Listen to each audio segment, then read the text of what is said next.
Hey, what's up? This is Koen from Epica, together with Isaac from Epica. we are best friends, Friends for life. and we love to come to Canada and be on a show called AMBY. AMBY is awesome. Hey everyone, it's Alicia from AMBY, and I'd like to welcome you to our interview with Epica. How are you?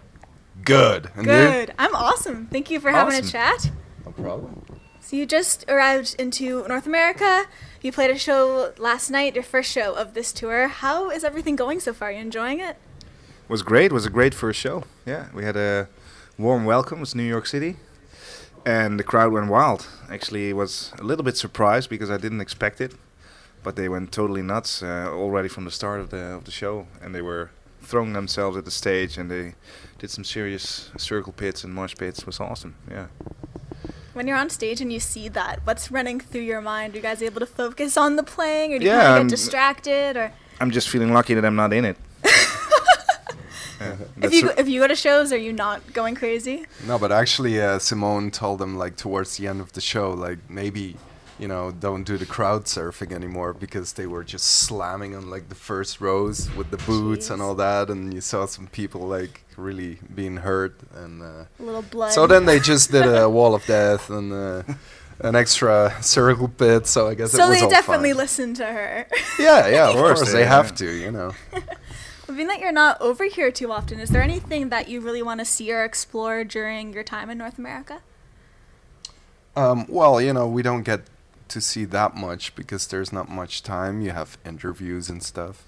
But You're welcome. no, but we've been around for many times, so every now and then, like every time you come back to a city, you probably know a good place to eat or a nice place to hang out or stuff like that. So it's not like usually you spend a holiday for 1 or 2 weeks somewhere, Yeah. and we spend it during all the years. If you put all the days together, it's probably 1 or 2 weeks. So if we have days off, then that's mostly when we go and see stuff, and that's about it. Yeah. Late last year, you actually put on your very first Epic Metal Fest. I know how excited you were to be doing this. How long was this being conceptualized for? Well, the idea was there for a little bit longer than the actual making it happen part, but it just came to mind after a little time when we started working with our manager, and he opened a lot of things up for us to be able to do this kind of stuff. And you have to be thinking what to do next on with the band, and we did the retrospect in 2013. In 2013.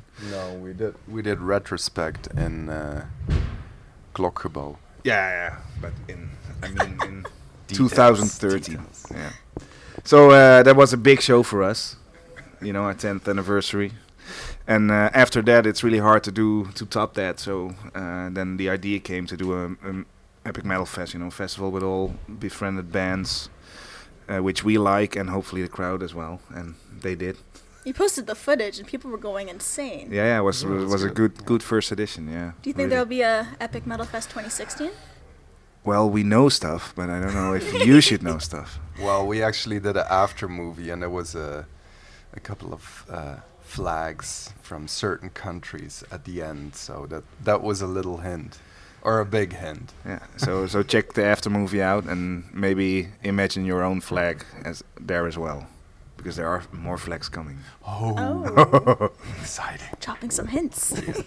And you're now working on your 7th record. How's it coming along? You're kind of showing a couple, speaking of hints, you're showing a couple hints via your socials, but how's it coming along? Well, good. We recorded so far, drums, bass, and guitars are done, except for solos, so I need to go back after this tour to the studio and practice a little on this tour, I suppose. And then he's gonna start doing the choir recordings, and we have the orchestration coming up, and then we have a Australian Asian tour in March, and after that the vocals will be recorded, and we do some acoustic versions of certain songs, and by end of May everything should be wrapped up. So it's getting along. So you're looking at like a summer release date, I guess. No, after like Afterwards. fall. Yeah. Okay, but this year. This year, yeah. Well, the year's still long. Yeah. We just started, but yeah, this year. You mentioned choir arrangements there, and I saw on Instagram some are actually underway as of right now. You're Well, starting. I should be working on them right now, but I got a little interview. Yeah, and he's exploring cities and stuff. Holidays. No, I'm working on it as we speak, basically. Yeah, and then I think they have to be done on this tour, so I can send the scores to the choir, and then we record it as soon as we are home, basically. Yeah. To me, that's such an essential part of your sound. So where do you think your love of choir arrangements originally began? That's a hard question. I guess, I studied classical music, so I'm influenced by classical music. And then when we did our first demo, there was an opportunity to have choirs on it. And I studied classical music back in the day, so I had a little bit of experience in harmonizing lines. So I was the one that had to do it, and then everybody liked it, and then I kept on doing it for every album. With it. Yeah, yeah. And I actually really love to work on this kind of stuff. It's kind of a puzzle that is not too difficult, so you feel satisfied if you do it. If it's too hard, then it's not fun. Yeah. Yeah. You should play guitar then. Yeah, like that's really hard, right? I heard acoustic guitar is really fun to play. Yeah, it is. I love it. You should ask him where his acoustic guitar is. Pardon? You should ask him where his acoustic guitar is now. Where's your acoustic guitar now? It's in yesterday's venue. Did you leave something behind? Yeah, I picked it up at Gibson. They were so kind to give me a loaner for this tour, and I forgot it on the first day because I put it somewhere like near to my stuff, and then at the end of the night I just saw my bag there and not the guitar. So this morning we woke up for the border crossing, and I asked the crew like, "Hey, who of you took the guitar? Thank you." And everyone's looking like, "The guitar? We didn't take a guitar." No, we didn't take it. So probably someone just put it somewhere else, and I thought the crew took it, but we're figuring things out. Then I can, I love to noodle around a little on acoustic guitar. So now I don't know what to do. Maybe it's good to have interviews and explore the city. Well, so everything is fine up until now. Yeah. Well, I hope we can get back to you in time. And to I find hope a new Gibson. one. Yeah, I hope Gibson is not watching this interview. I'm sure they'll appreciate. If I get what it back, happened. they'll laugh about it, probably. Yeah. Yeah. Well, each record, in a way, for you guys has a different topic, from talking about organized religion to things happening in the world, or even dealing with science, things dealing with science. So for this new record, what are the main topics you're focusing on? Well, it's going a little bit further as where the Quantum Enigma ended. So I think I'm not gonna tell you a lot of details yet, because that would be, too much spoiling. But it's I think it's taking the scientific subject of the Quantum Enigma a step further, and maybe somehow unite it with spiritual world or something. It's really interesting. Yeah, it is. It's really interesting. It is really interesting. Yeah. Well, it's not a concept album. No, so it's there's not. not like one theme, but there's always kind of a red thread throughout the whole album. Yeah. And this time it won't be different and more scientific. So. No, it's not based. It's not necessarily scientific. Well, in my world, but it's like how you look at it. Maybe you should have discussed this before starting. Well, the we're not the album, we're still lyricists, discussing. He still needs to do the choir, so. We're not the ones who write the lyrics anyway, so. Well, with the symphonic element to your music, it's very anthemic, and I really do feel like you guys would be perfect to score a film. Is that something you've ever thought of before? We actually did it once. I would do a proper film, yeah. Proper film. I don't know. When was that? Because It was a Dutch film that so maybe bad. that's why. So I was about to say, I'm like, oh no. Yeah.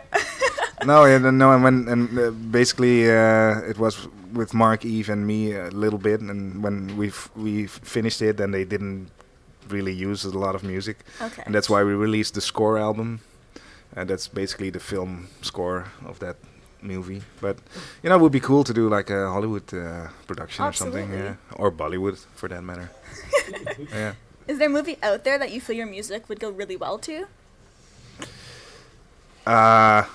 Well, probably some Pirates of the Caribbean-ish movie or Yeah, you know, epic adventures. I love the Gladiator score, but you know it's already there, so you don't need to change that.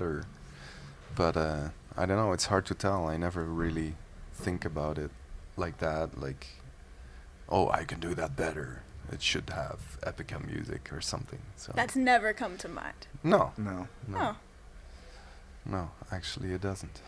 seeing how humble Epica is. That's Really. fantastic. It's I get it's an influence, you know.